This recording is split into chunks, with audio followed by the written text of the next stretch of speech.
TPP ministerial talks will be held in Singapore from December 7th.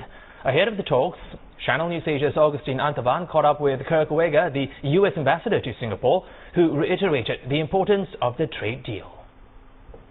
This is a region that is very comfortable with trading amongst itself. And if a company or a farmer is going to put something on a boat and send it from Vietnam to Singapore, it is no different to send it to Chile. And that's good for both sides of that trade. And the more countries work together, the less communication issue you have on a range of issues.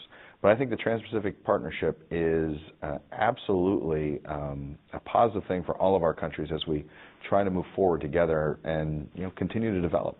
What is it might happen before the year end? Well, I share the goals that the leaders spoke of in Bali. And we're certainly working very hard in that regard. As you know, the trade ministers will be here for next week, I believe. I met with Mike Froman, Ambassador Froman, when I was in D.C., and we are full speed ahead.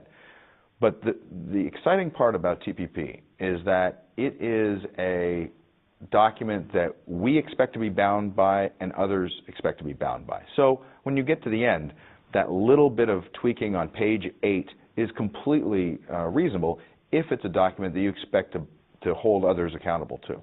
How are American mindsets to all of this? You brought a delegation to the United States, and is the sentiment on the ground still pro-export, dealing with imports from Asia? Oh, absolutely. I mean, our economy works because it's the most open economy in the world.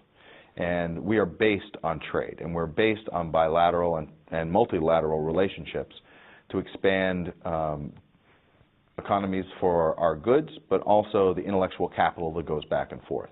Applying your legal mind, you don't think issues like copyrights and intellectual property rights, this won't be a stumbling block in getting the TPP moving?